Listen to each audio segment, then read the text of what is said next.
Buenos días, estimados estudiosos. Doy inicio a la clase hoy, 16 de junio.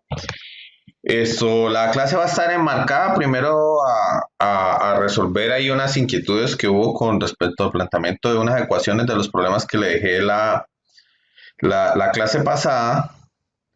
Y lo otro, pues vamos a resolver otros problemas, pero ya asociados pues a expandir un poco el uso de la programación que hemos aprendido a problemas específicos. Entonces, inicialmente me voy a remitir a uno de los problemas que me hicieron, digamos, una solicitud de explicación.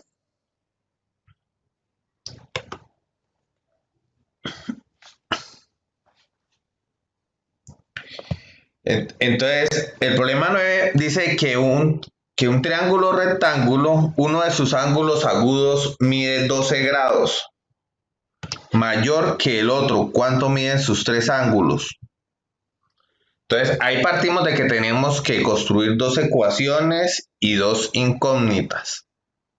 ¿Por qué dos ecuaciones y dos incógnitas? Primero, pues se entiende que la suma de los ángulos de un triángulo rectángulo, ¿a qué debe ser igual?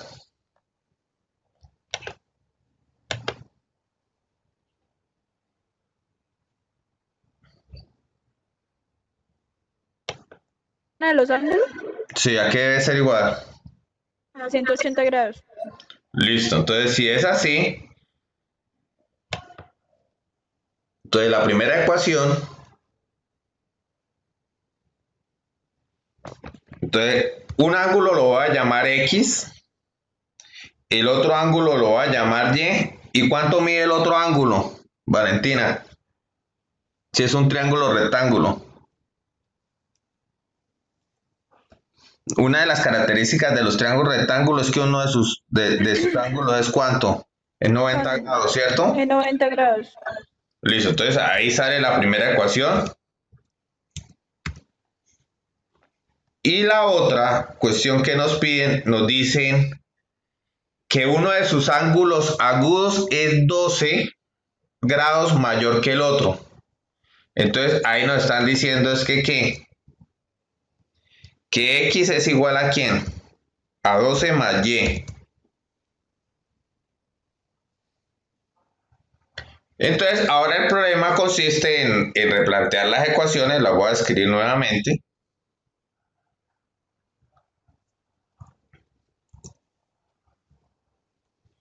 Entonces la primera ecuación me quedaría X más Y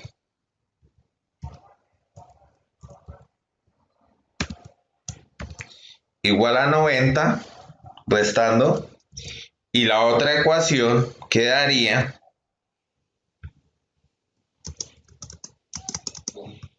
X menos Y igual a 12.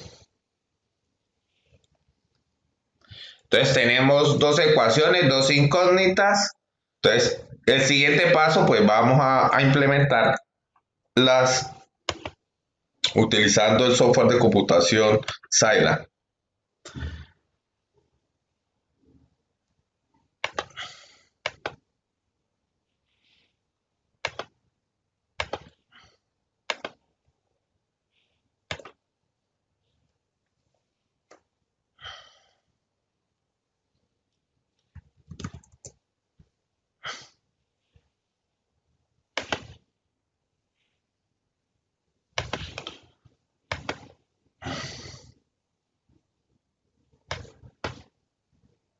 Entonces vamos a tener la primera ecuación. Bueno, voy a guardar este.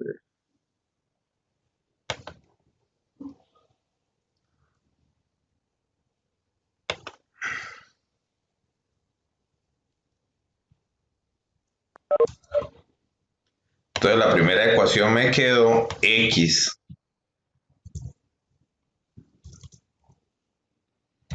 más Y igual a 90 y el otro me quedó X menos Y igual a 12. Entonces voy a escribirlo aquí en el sistema matricial, quien acompaña tanto a X como Y en la primera ecuación como en la segunda. guardo, ejecuto y voy a preguntar W quién es. Entonces ahí me dice que los ángulos son 51 y 39. En eso consistía ese problema. Vamos a mirar el otro problema. ¿Hasta ahí está claro?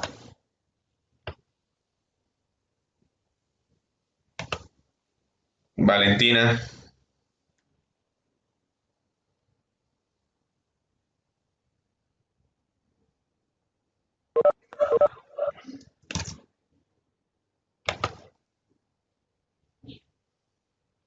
Listo, entonces ahí con ese ya expliqué el de los ángulos. Vamos a mirar el décimo. Dice la base mayor de un trapecio mide el triple de su base menor. La altura del trapecio es de 4 centímetros y su área es de 24 centímetros cuadrados. Calcular la longitud de sus dos bases. ¿Alguien se acuerda a cómo yo puedo calcular el área de un trapecio?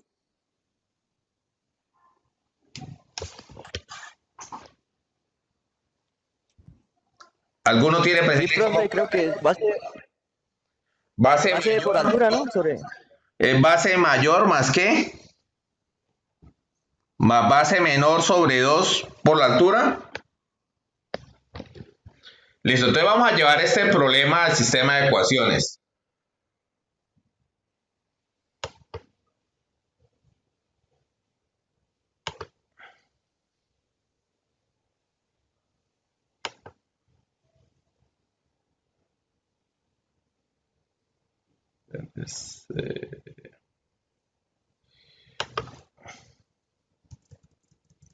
Vamos a llevar ese problema. Entonces la base mayor la voy a llamar X. ¿Sí? La base menor la voy a llamar Y.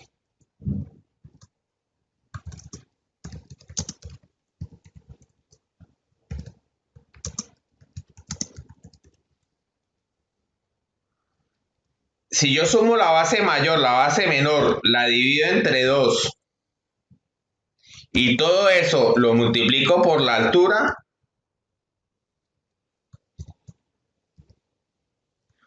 obtengo el área de ese trapecio, que dice que es igual a 24. La altura la conocemos, que tiene un valor de 4. Entonces de una vez la coloco aquí. Y lo otro que nos dicen es que la base mayor es 3 veces la base menor. Entonces la otra ecuación que tenemos es que X es igual a 3 veces Y. Esas son las dos consideraciones que nos dan para montar el sistema de ecuaciones. De la primera ecuación, ¿qué puedo decir? Simplificando la primera ecuación la voy a expresar.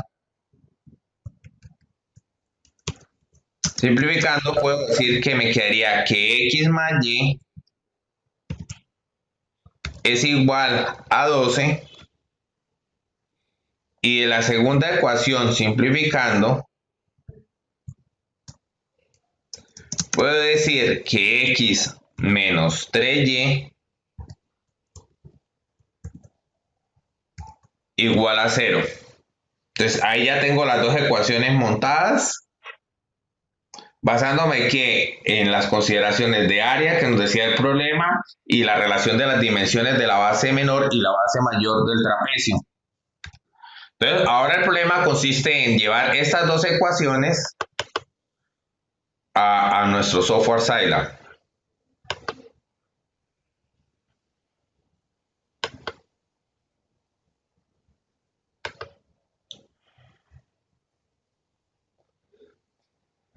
Entonces voy a llevar las ecuaciones, entonces una es que X más Y es igual a 12 y la otra es que X menos 3Y igual a 0.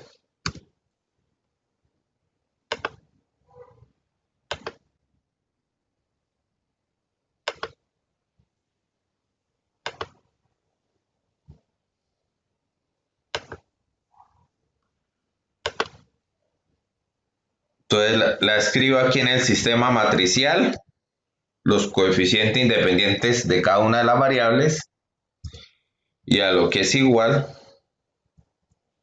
la primera y la segunda ecuación.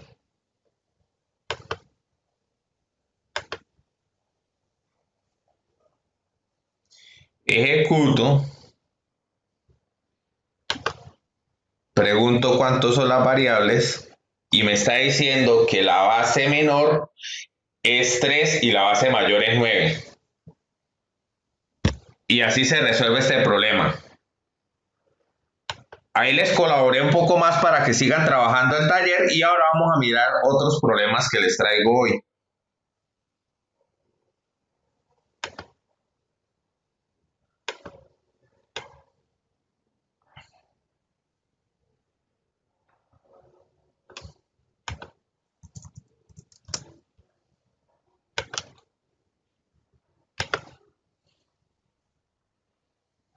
El primer problema que les traigo es este.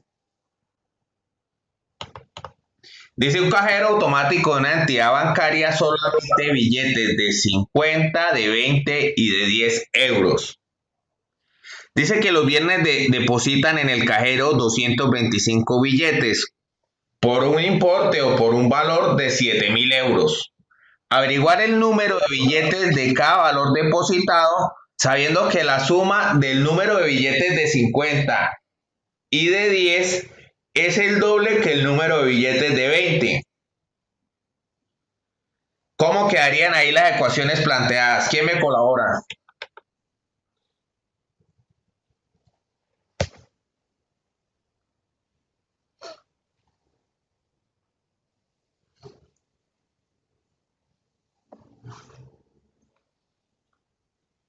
La primera ecuación que ustedes plantearían sería que el número de billetes, ¿cierto?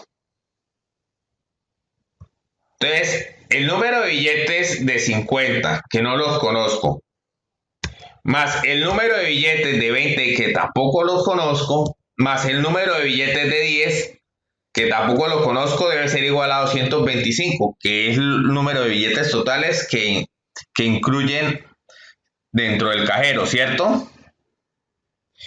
Pero también sé que de los billetes de 50, que no sé cuántos son, por el valor de 50, más el valor de los billetes de 20 por el número de billetes de 20, que tampoco sé cuántos son, más el valor de los billetes de 10 por el número de billetes, es igual a 7.000.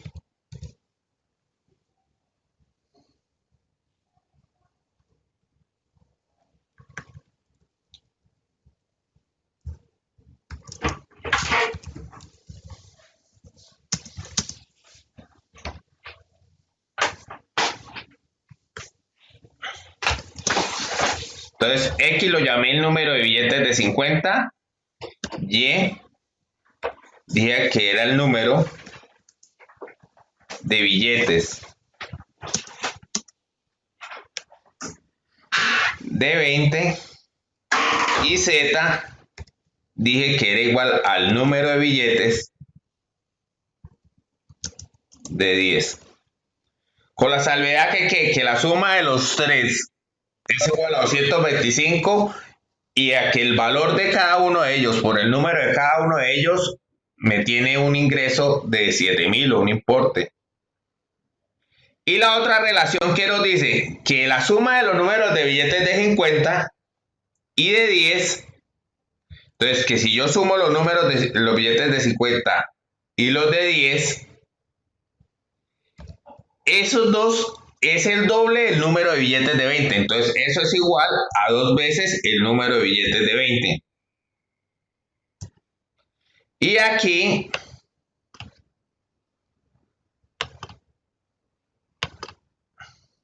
ya tengo montado mis tres sistemas de ecuaciones. ¿Sí está claro cómo las construí? Voy a arreglar la tercera.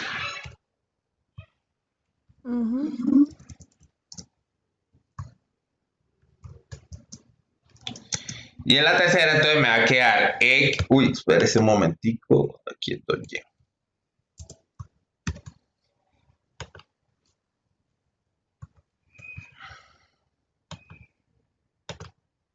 Me va a quedar X menos 2Y más Z igual a 0. Entonces voy a montar estas tres ecuaciones rápidamente. Me las voy a llevar para Scilab.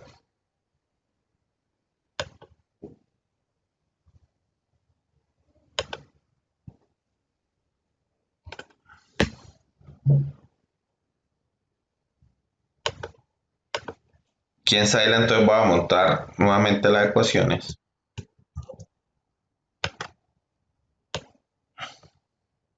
Entonces la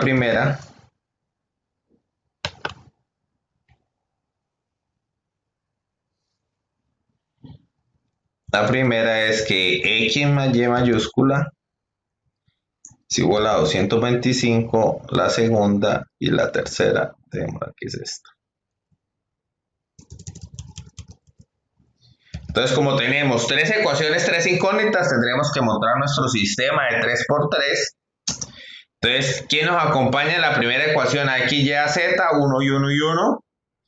En la segunda ecuación, ¿quién acompaña a X? 50. ¿Quién acompaña a Y?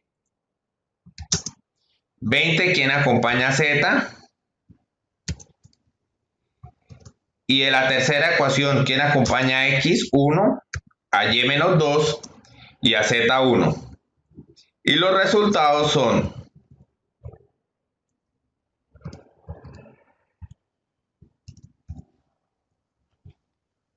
guardo, ejecuto.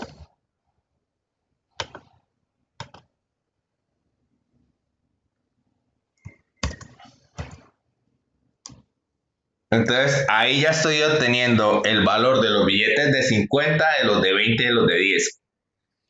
¿Alguna pregunta o todo normal, comprendido?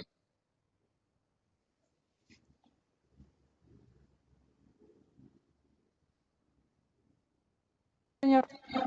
Listo. Entonces vamos ahora a remitirnos a hacer otro problema.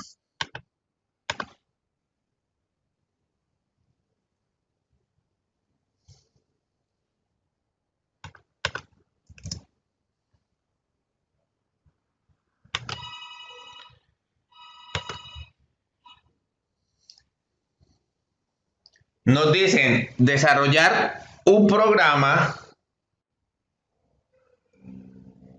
en Scilab para uno de los casos de resolución de triángulos.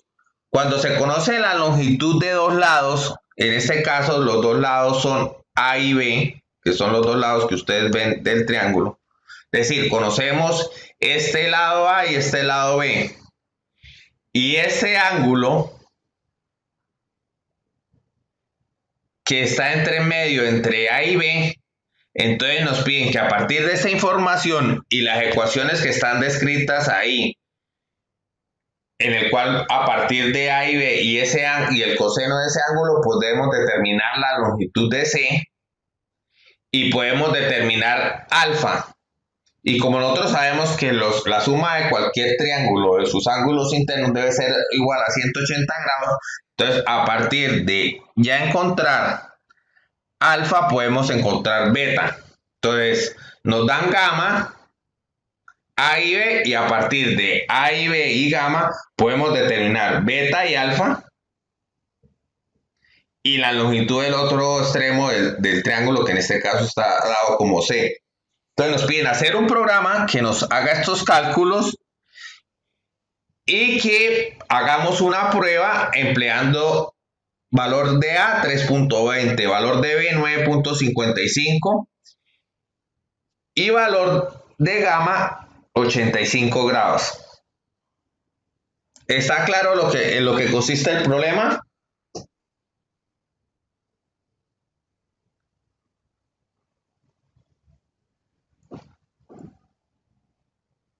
Es construir un programa que a partir de A y B y gamma encontrar la longitud de C, el ángulo beta y el ángulo alfa. ¿Sí está comprendido?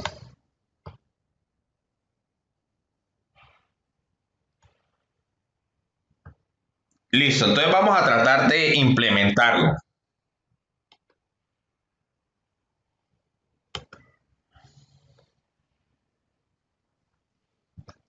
Entonces voy a crear uno nuevo.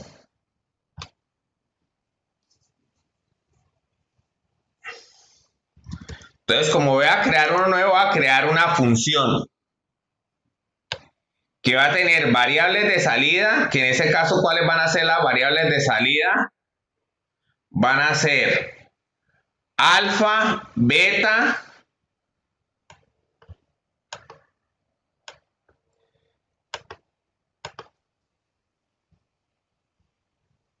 va a ser alfa, beta y c.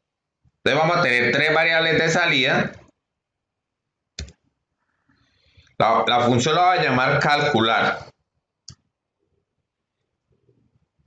Entonces c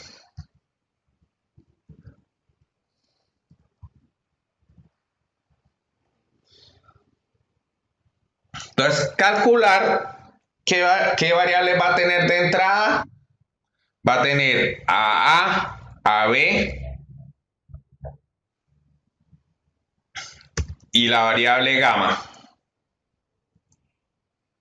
Ahora lo que consiste el problema va a ser pues implementar las ecuaciones. Entonces la primera ecuación que nos describe el problema nos dice que c es igual a la raíz cuadrada de a al cuadrado más b al cuadrado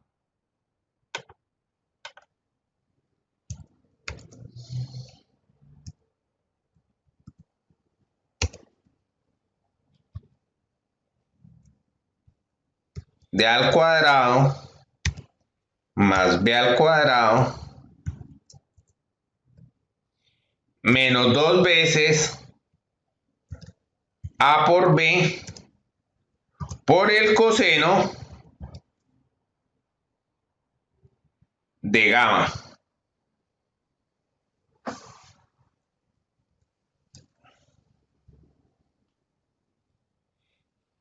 Y vamos a calcular ahora lo que es los ángulos alfa y beta. Entonces para eso pues vamos a estipular el uso de la ecuación que nos da el problema, en el cual nos dicen que alfa es igual al arcoseno del cuadrado de b al cuadrado más c al cuadrado menos a al cuadrado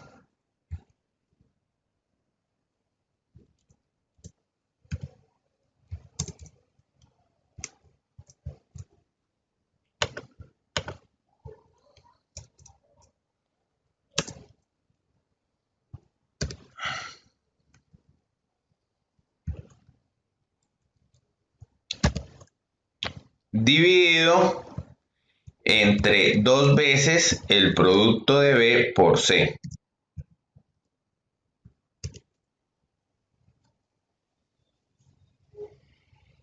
Y después, a partir de alfa, y conociendo ya el valor de entrada que es gamma, entonces puedo determinar el valor de beta. Entonces beta que va a ser igual a 180 grados, que es la suma de los tres, menos el valor de alfa, menos el valor de beta. Esto, ¿ustedes conocen los números radianes? Valentina. Valentina, ¿ustedes distinguen los números radianes? Adelaida, Caterine, Germán.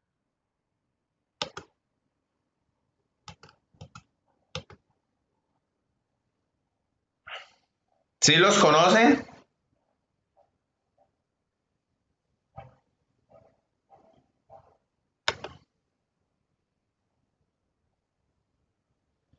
Esto, muchachos, ¿sí conocen los números radianes? Profe, eso va Señor. como, como- como asociado con el radio, con Sí, pi o qué. entonces, les voy a mostrar algo.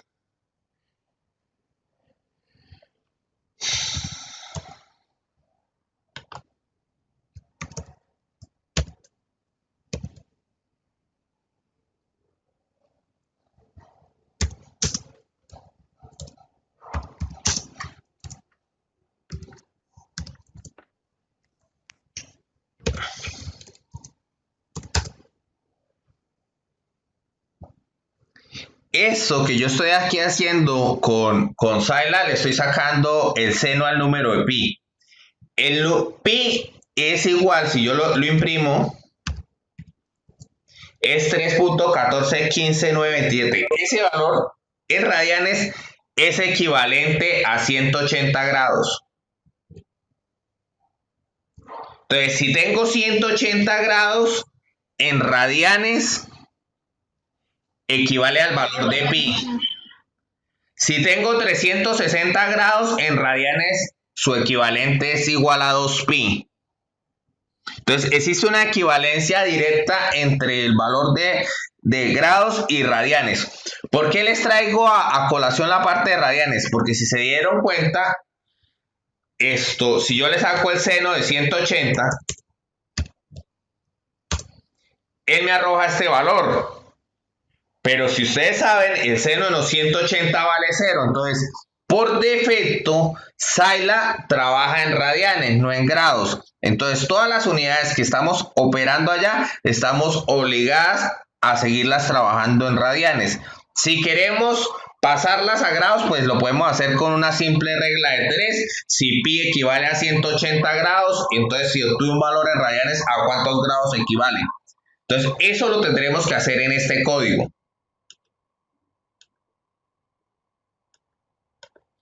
Entonces voy a colocar aquí como en comentarios. Entonces, pi es equivalente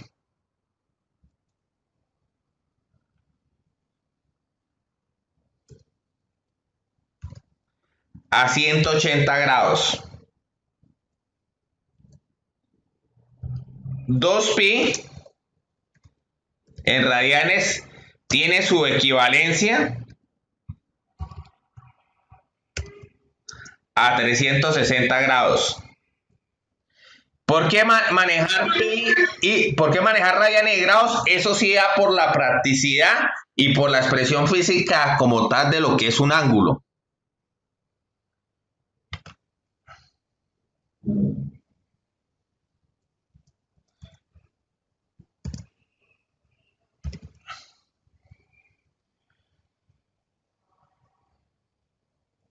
Listo, entonces vamos a mirar cómo funciona este código. Entonces lo voy a guardar.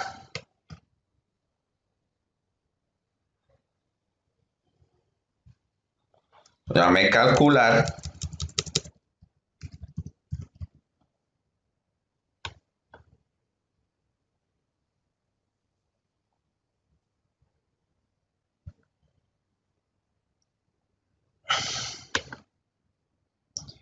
Listo, entonces voy a tratar de utilizar el código.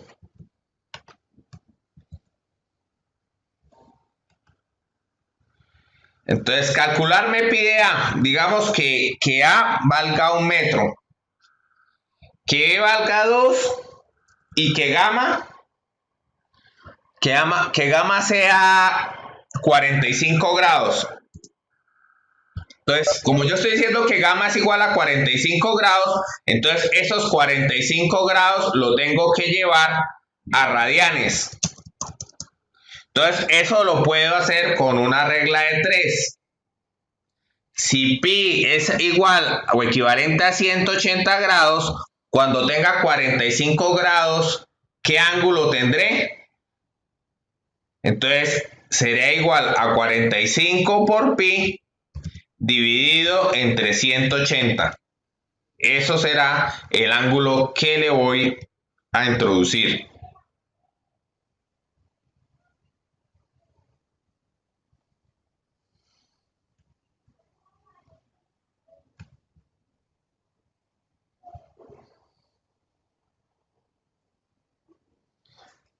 Aunque viéndolo bien por la familiaridad del triángulo que tenemos, creería que ese ángulo puede ser más allá de ese valor, por lo que es un ángulo mucho más abierto. Entonces voy a ejecutarlo a ver qué valores me arroja.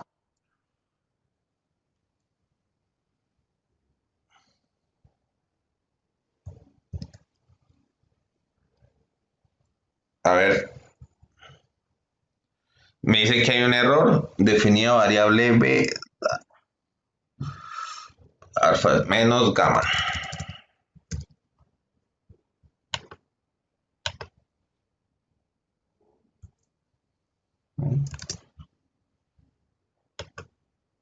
Vamos a cargar. Entonces, cuando lo ejecuto, automáticamente me arroja el valor de beta, el de alfa y el valor de C. Ahí en el ejercicio, como está estipulado, ya se los comparto nuevamente.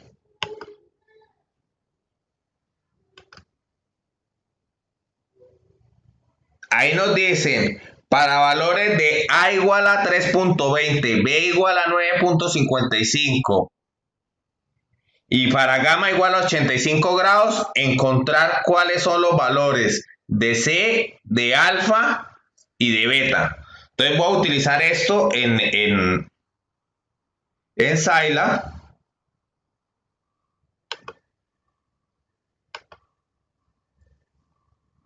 Entonces tengo la ecuación,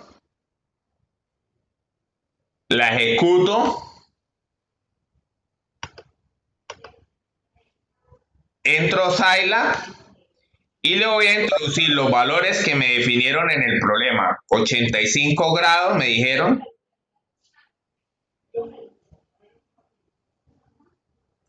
3.20 y 9.55. 3.20 y 9.55. Entonces con eso ya sé cuánto vale beta, alfa y C. Si ustedes ven en estos momentos beta y alfa están en radianes. Si lo quiero pasar a grados, ¿qué tengo que hacer? Pues lo multiplico por 180 y lo divido entre pi. Entonces, en el caso de que tenga beta, lo multiplico por 180 y lo divido entre pi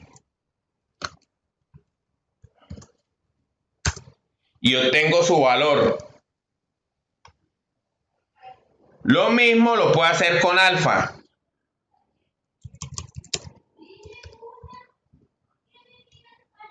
Y aquí encuentro su valor.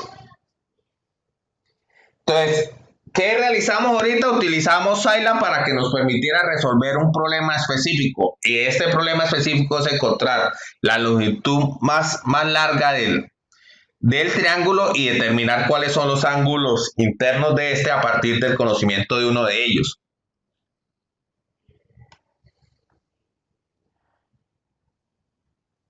También que les mostré que pues existe una relación directa entre lo que son los grados y los radianes y es una escala natural. Generalmente uno utiliza más radianes que los grados. Sí, los grados le dan uno una referencia, pero en la práctica muchas veces uno más trabaja son los radianes. ¿Que cómo puedo pasar de radianes a grados? Con una simple regla de 3, ya sabiendo que pi equivale a 180 grados. Entonces, que a partir de cualquier cantidad de grados, cuánto es su equivalente en radianes, y lo puedo hacer de forma inversa. Si tengo tantos radianes, ¿cómo poderlo llevar a grados?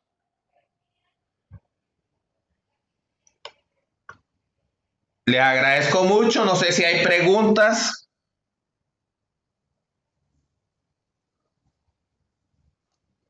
Ahí les colaboré para que siguieran trabajando en el taller. Entonces, para que si me buscan trabajen un poco más con este tipo de problemas. La próxima clase vamos a resolver otros tipos de problemas. Más enfocados pues también a lo que ustedes pueden abordar también en otras asignaturas.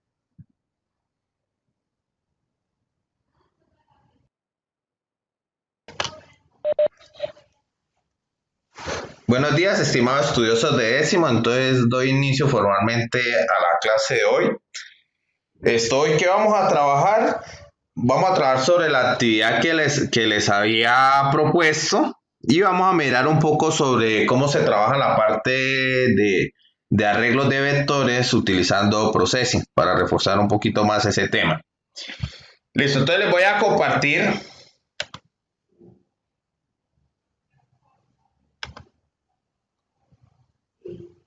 Inicialmente, todos me están escuchando bien, ¿cierto?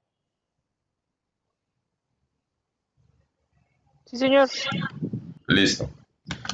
Entonces yo les había colocado una actividad que era realizar un robot.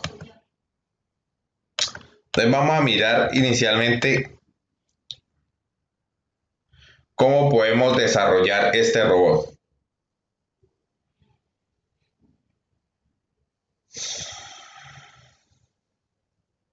Entonces aquí les voy a mostrar las funciones que utilicé para elaborarlo. Entonces, inicialmente me fui por la parte de dibujar el cuello y dibujar el cuerpo. Si ustedes analizan un poco, el robot está constituido por rectángulos y elipses.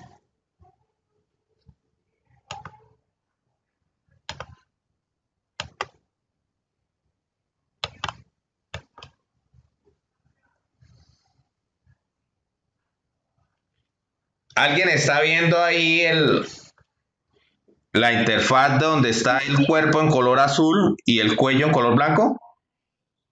Sí, profe. Listo, entonces ustedes pueden definir las coordenadas cartesianas como la habíamos predefinido cuando elaboramos la casa en el primer corte. Ustedes saben que X incrementa hacia la derecha y Y incrementa hacia abajo. En este caso, la posición del caso del cuello, ahí está en la posición 370 en X y 160 en Y. Entonces está ubicada en 370 en X, 160 en Y. Y tiene ancho y alto 60. Tiene ancho y alto 60. El cuerpo está en la posición 340,200. Automáticamente lo que se está haciendo es que inicie un poquito antes. ¿Por qué? Porque el cuerpo es más ancho que el cuello y que se encuentre en la posición más abajo. Esta posición más abajo pues debe corresponder a la posición inicial donde se definió el rectángulo del cuello más la anchura de este cuello. Si yo quisiera aumentarle un poco al ancho del cuerpo, pues lo único que tendría que hacer sería variar una de las coordenadas, que en este caso sería esta, para definir un poco más ancho, ¿sí? Pero automáticamente cuando lo pongo más ancho estoy obligado a centrarlo. Entonces todas las coordenadas deberán tener una correlación directa para no alterar las posiciones de los otros elementos del cuerpo. Entonces en este caso construí el cuello y el cuerpo. Después me continúo a dibujar las piernas. Si visualizamos las piernas, lo que vemos es que es otro rectángulo que está en la parte de abajo de donde estaba el cuerpo, es decir, termina el cuerpo, iniciamos con las piernas y vamos en la parte algo pequeño. Esto algo pequeño, ¿para qué? Para referenciarnos a los pies. Voy a detener un momento aquí y voy a compartirles un poco la imagen del taller como para que tenga más relevancia lo que estamos realizando en estos momentos.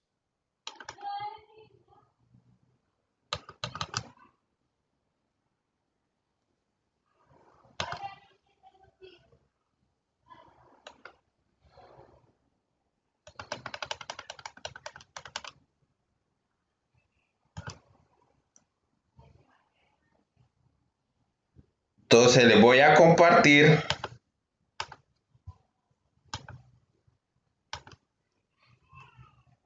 Este es el cuerpo del robot que estamos elaborando. ¿Sí se alcanza a ver claramente? Sí, profe. Listo. Entonces, en esos momentos que hicimos, pintamos el cuello, pintamos el cuerpo, pintamos las piernas y pintamos los pies. ¿Sí? ¿Cómo construimos cada uno de estos? Resultamos haciendo un cuadrado, un rectángulo, otro rectángulo y otro rectángulo. ¿Qué nos quedaría? Necesitaríamos un rectángulo para el brazo izquierdo, uno para el derecho y el uso de elipses. ¿Elipses para qué? Para las manos, para la cara y para los ojos. Entonces vamos a continuar en la elaboración de lo que estamos realizando.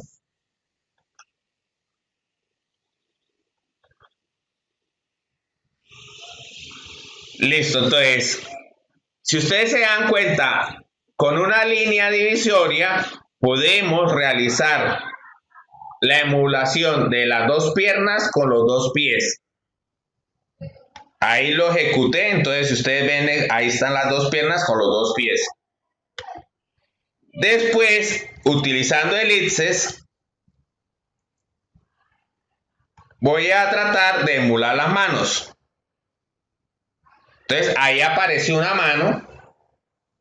Si ustedes se van a dar cuenta ahorita, el otro cuadrado solapa la mitad del elipse para poder recrear lo que es la mano y lo mismo la otra del otro brazo. Entonces, cuando digo el brazo izquierdo, entonces automáticamente lo que hago al hacer esa superposición de esos dos objetos, pues le he creado el brazo con la mano. Lo mismo lo voy a replicar para el otro extremo.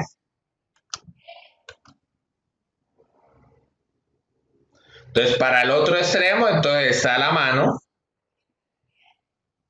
De la misma forma como un elipse. Y voy a superponer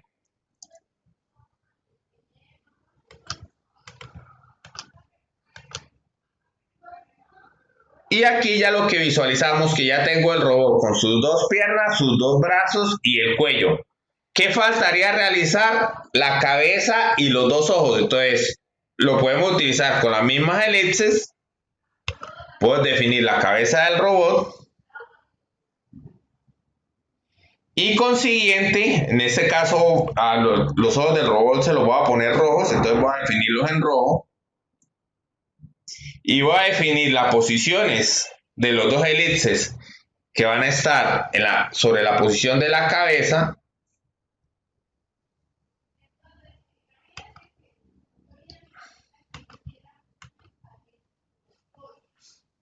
Y ahí tenemos la elaboración del robot. ¿Hay preguntas? Profe, el robot se puede personalizar, o sea, me refiero al color. Sí, claro, es decir, ustedes ya lo ajustan a lo que ustedes deseen. Acuérdense que ustedes con la función fill y después de que colocan el objeto, pues ustedes pueden predefinir qué color quieren que le coloque. ¿Sí? Por lo menos si yo hubiera definido aquí, antes de dibujar la cabeza, que la fuera a pintar en verde. No, dejémoslo, sí, dejémoslo en verde.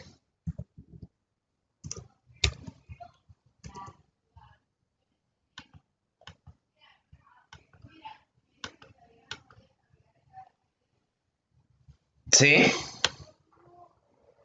Sí, ya lo predefinen, que si lo quieren hacer más pequeñito, más grande o lo quieren hacer más a la izquierda, a la derecha, pues ya es cuestión de cada uno. Lo que sí inicialmente tendrán que hacerlo el borrador en una hoja cuadriculada para que tengan presente bien las dimensiones para que no se confundan. Lo otro tienen que tener claro cómo funciona el elipse. Entonces el elipse toca definirle una posición inicial y después decirle su ancho y su alto. Si su ancho y su alto es el mismo, entonces se convierte en una circunferencia. Me explico, si yo quisiera de pronto que los ojos no fueran así, sino un poquito más rasgados y de pronto más pequeños, para darle una orientación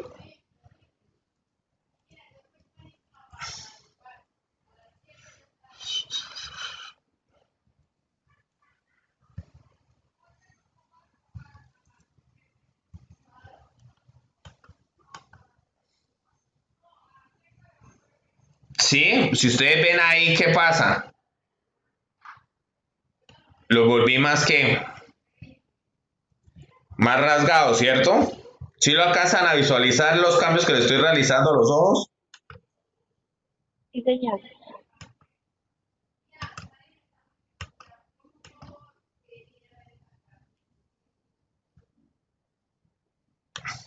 Entonces ustedes lo pueden ajustar a lo que ustedes quieran definir.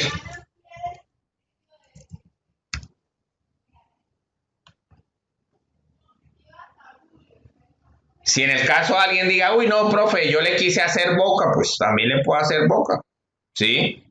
Acuérdense que yo les he mostrado ya muchas funciones y permite también de pronto un poquito añadirle más objetos al robot. Entonces, hasta ahí está claro cómo es la elaboración del robot. Sí, señor. Listo, entonces ahora vamos a mirar el otro ejercicio.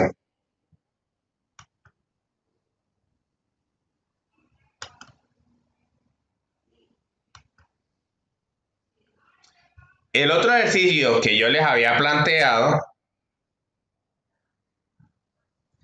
era la elaboración de este tractor, ¿sí? Entonces, si ustedes ven, el tractor está constituido a partir de que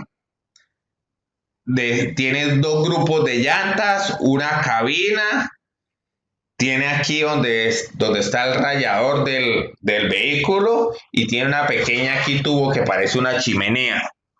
Entonces está constituido por rectángulos y por, en este caso, circunferencias que las podemos construir a partir de elipses. Entonces vamos a mirar cómo sería su elaboración.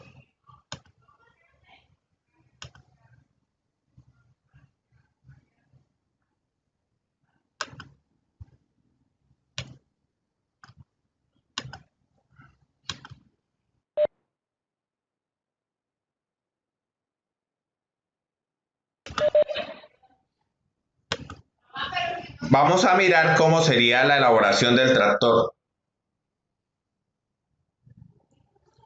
Que lo realizaremos a partir de rectángulos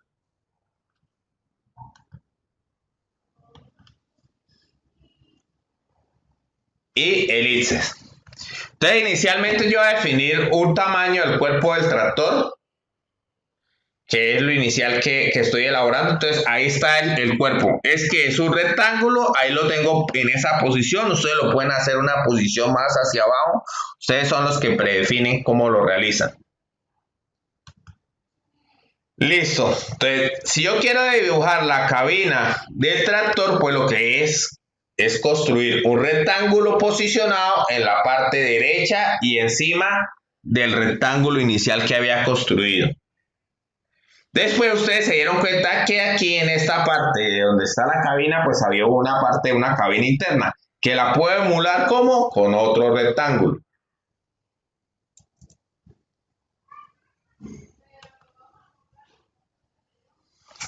Entonces, ahí que realicé, entonces construí el cuerpo del tractor y la cabina interna. Después, ¿qué voy a realizar? Voy a crear las llantas. Si ustedes vieron las llantas, pues son que dos circunferencias, una ubicada en la parte derecha, otra en la parte izquierda. La parte derecha su tamaño es mucho mayor que el de la parte izquierda. Y está constituido por dos elipses, porque hay una rueda grande y dentro de ella hay otra rueda pequeña. Entonces, lo primero que voy a realizar,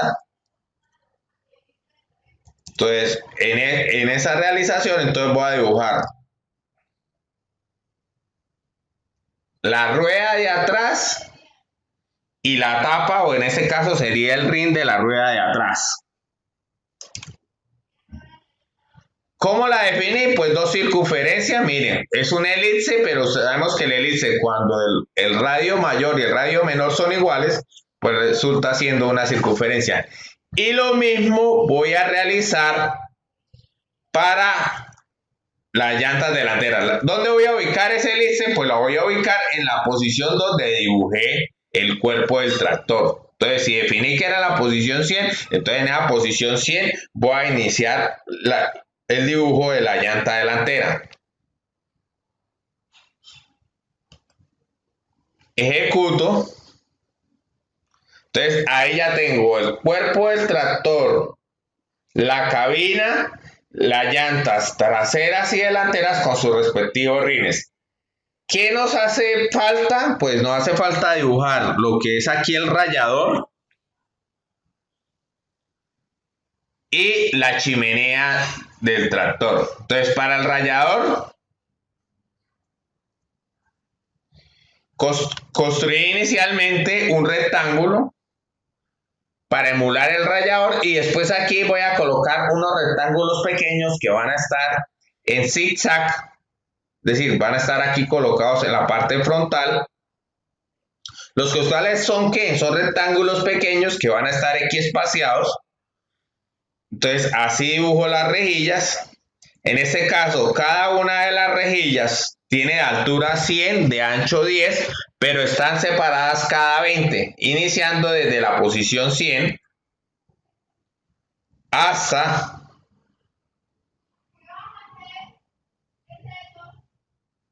la coordenada 200.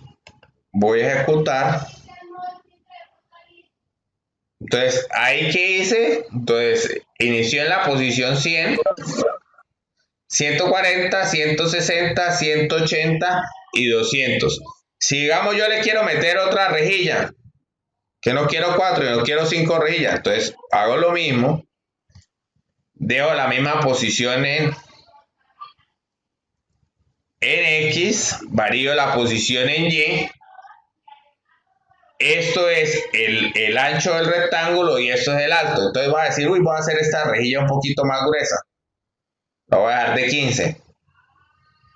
Ejecuto y automáticamente ustedes ven que ahí están las 4 rejillas pequeñas y hay una rejilla más grande. Y con esto estoy emulando el rallador del tractor. Finalmente, ¿qué me hace falta? Pues me hace falta colocarle aquí lo que son la parte de la chimenea del tractor. Entonces, freno aquí la simulación, que está constituido ¿por qué? Por dos rectángulos, donde uno está encima del otro, uno tiene una dimensión más grande que el otro, y en este caso estoy ya dibujando el tractor. Que si quiero voy a pintar el tractor, le voy a colocar las llantas de color negro.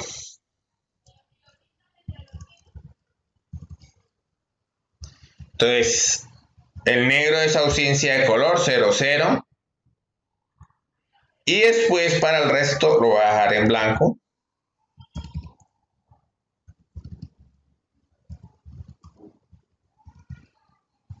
Entonces, le doy fill para darle el color.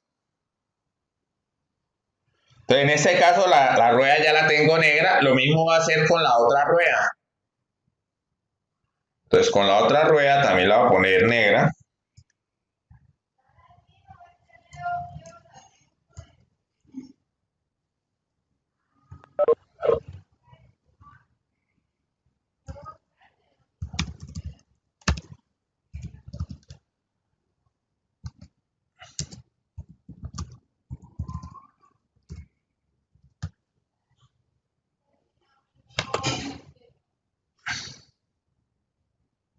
En este caso, entonces ya tengo las dos ruedas.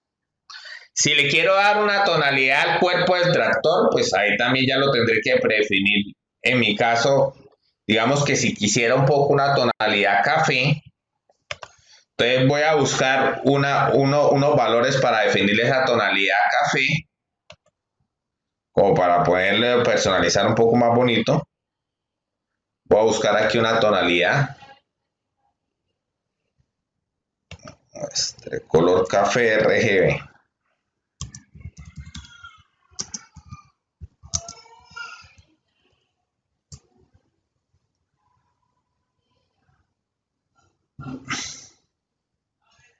Entonces voy a tener unos valores de referencia para poderlo construir. Me dicen que 128, 64 y 0. Vamos a ver cómo nos va. Entonces voy a definir en el cuerpo del tractor 128, ¿De dónde puedo buscar las intensidades de cada uno de los planos RGB? Los puedo buscar en internet, hay muchas paletas y las paletas nos dicen qué tonalidades yo puedo utilizar para definir. Como en este caso solamente quiero que el cuerpo sea café, pues entonces defino antes de construir el cuerpo el fill y después vuelvo a dejar todo como lo venía trabajando en blanco para que no se me altere los otros componentes. Entonces vamos a ver. Entonces en este caso ya empecé a personalizar un poco mejor el tractor, ya le di al cuerpo del tractor un color café. Si está claro lo que se está elaborando, si se está comprendiendo, si están viendo que es lo que hemos venido trabajando, pero pues ya pues con un poco mayor de complejidad. Sí, señor. Bueno, listo. Entonces, ahí ya con eso espero que puedan realizar las dos primeras partes. Yo sé que hay una tercera, pero yo creo que con estas competencias que ya miraron aquí, cómo se puede construir un objeto un poco ya con más elementos, pues lo puedan realizar de una forma sencilla. Vamos ahora a mirar otro aspecto que son los arrays. Los arrays son como arreglos, son vectores donde ustedes pueden almacenar información en la forma vectorial. Esta forma vectorial pues va más asociada a posiciones que se puedan dar dentro de un vector de los elementos que allí yo puedo almacenar o guardar. En este caso, todos están viendo la interfaz de processing. Estoy definiendo una variable de tipo string donde está constituida por un vector fila en los cuales tengo unos elementos que están guardados dentro de ese vector. A esto es lo que se llama un array o un arreglo. Entonces, en la variable nombres construí un array que tiene almacenado el nombre Pablo, el nombre María, el nombre José y el nombre Pepa. Si quisiera acceder a cualquiera de los elementos,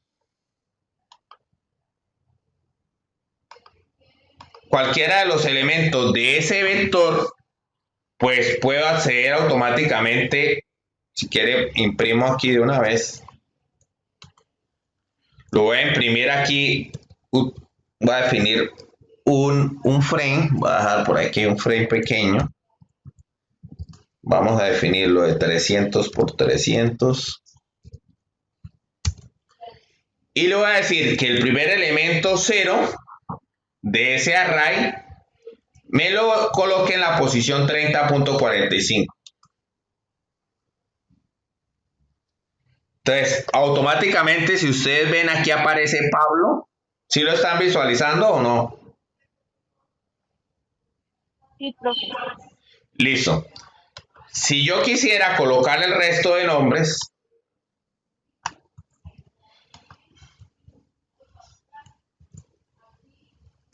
aquí vamos a tener, lo vamos a colocar en la misma posición, no, vamos a dejarlo en una posición un poco más alejada.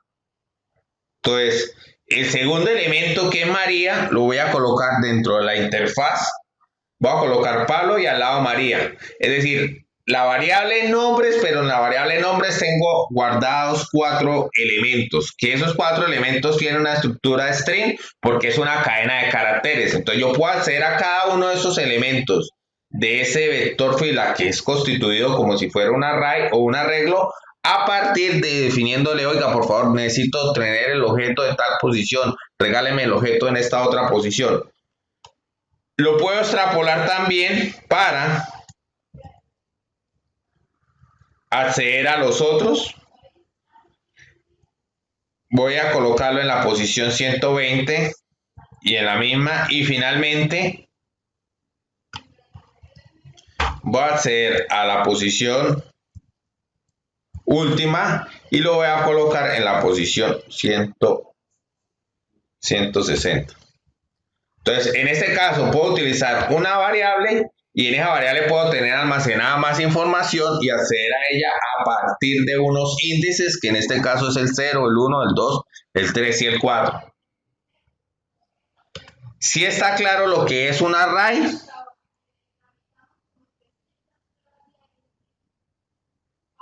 Señor. Si ustedes se acuerdan, antes trabajábamos, decíamos un string. Entonces, trabajábamos el string, decíamos A igual a Camilo. En este caso solamente la variable A nos está almacenando un solo elemento, que es Camilo. Cuando yo construyo el string como un array o como un arreglo, pues no solamente me puede almacenar uno, sino que varios. ¿Cuánto? Los que yo desee.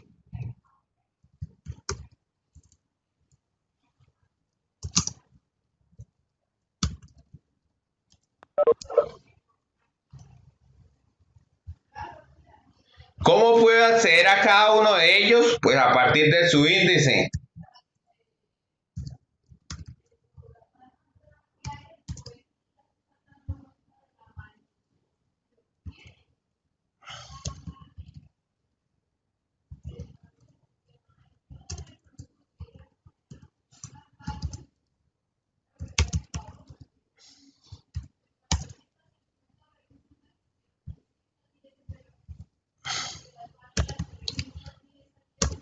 Listo, entonces aquí estoy accediendo a los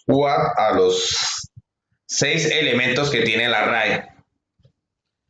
Entonces, esto parte del array pues permite facilitar el manejo de varias variables y si tengo muchos elementos. En este caso lo estoy trabajando como un string. Pero vamos a mirar ahora otro ejemplo que no solamente trabaja con string, con nombres, sino con cadena de caracteres, sino que también se puede trabajar con números. Entonces les voy a compartir este otro ejemplo.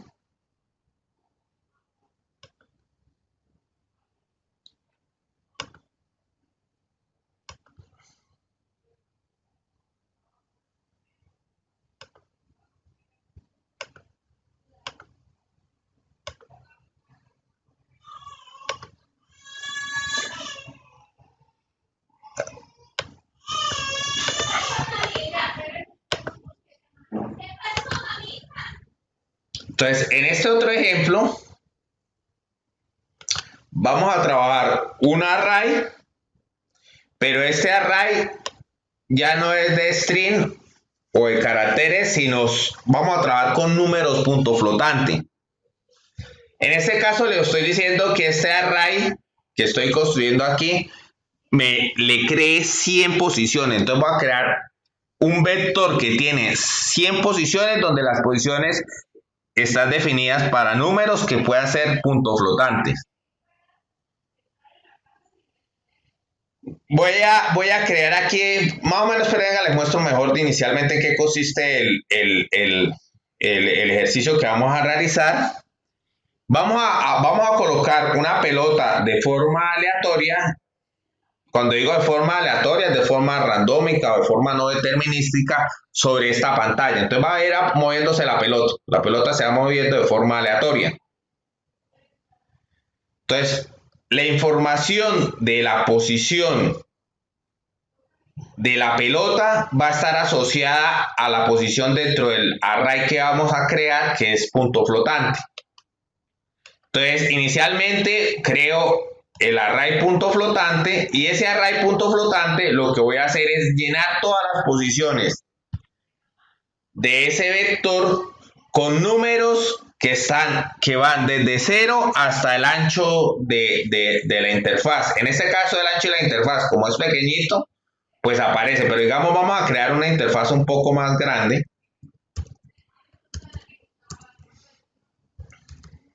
Voy a crear una interfaz de 400 por 400, de tal forma que el número randómico pues sea más grande. En este caso pues iría desde 0 hasta 400. Entonces de forma aleatoria me van a aparecer posiciones para la bola que van a estar de 0 a 400.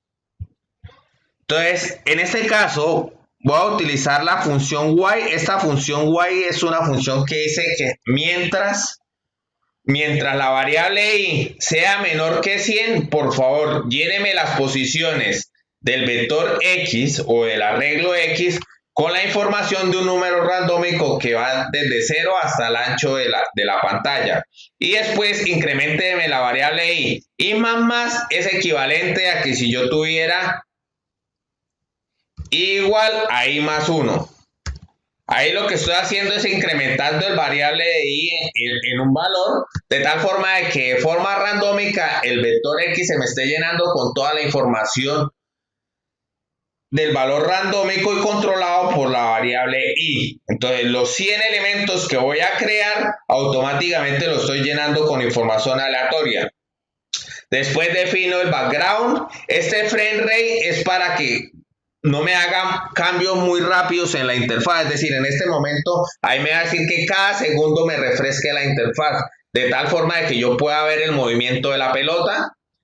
¿Por qué? Porque el movimiento de la pelota lo voy a tener aquí controlado dentro del drawn. Entonces, el drawn va a colocar la elipse en la posición X que yo le defina.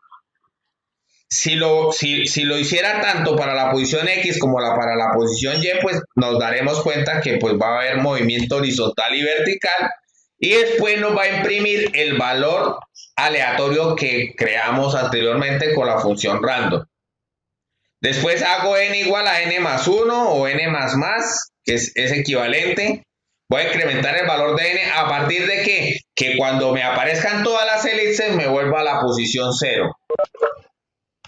Entonces ahí lo que estoy realizando es eso, es creando una pelota que se va moviendo de forma aleatoria a partir de la información de un arreglo de un vector que creé de forma aleatoria. Entonces, ¿esto para qué? Para que se den cuenta que los arrays yo los puedo utilizar para manejar string o caracteres o para poder controlar o manipular estos valores numéricos. Entonces, dejamos hasta ahí por hoy. Continuamos la próxima clase. Les agradezco mucho la participación a los estudiantes de décimo.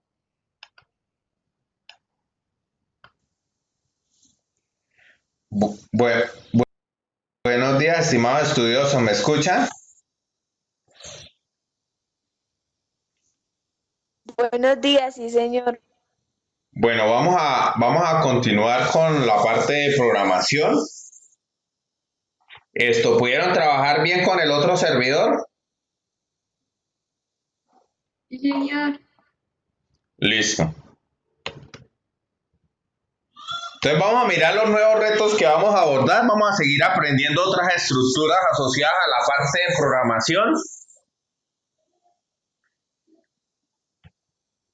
Entonces, el nuevo reto que tenemos ahora es este. En este reto tenemos que alcanzar las 4 bananas utilizando un bucle. Entonces, sabemos que las distancias se van decrementando 3 metros. Entonces, ¿cómo tendríamos que definir el bucle para poder elaborar la solución a este problema?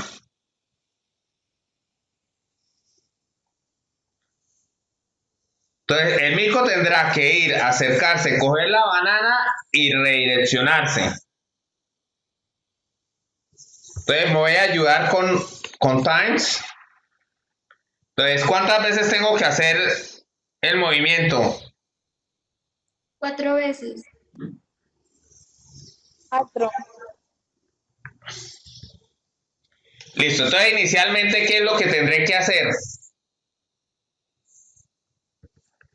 Que el mico se mueva en la posición de desierto, porque es nuestra variable de control. Pero ¿qué pasa en la siguiente iteración? ¿Qué valor debe tomar ese debe decrementar en cuanto en 3 posiciones, ¿cierto? Que en ese caso serían 3 metros. Entonces d igual a d menos 3. Entonces que avance 20. Decremente su posición y después ¿qué tiene que hacer? Que se reoriente hacia la derecha y con esta subrutina podemos cumplirlo el reto. Entonces, ahí el mico se deflaró, decrementó su posición.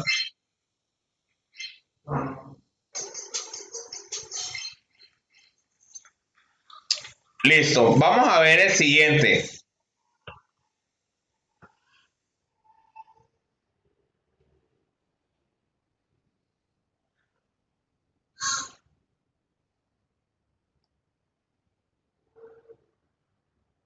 Este es el siguiente reto. Tendremos que desplazar a la tortuga, pero la tortuga va a ir incrementando la posición a medida que va entre el grupo de rocas. Entonces, ¿qué cambio le tendría que hacer el código para poder ejecutar esta subrutina y que verdaderamente alcance cada uno de las bananas?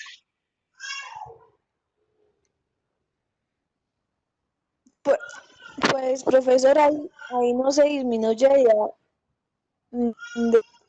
2, no sé. Incrementa de a 2, no disminuye, sino incrementa. Aquí tenemos 6, después 8 y 10. Entonces debe haber un incremento.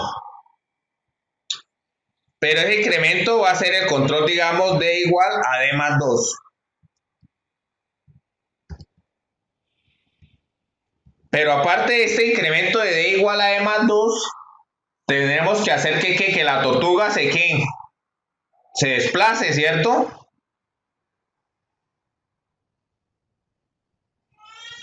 Entonces,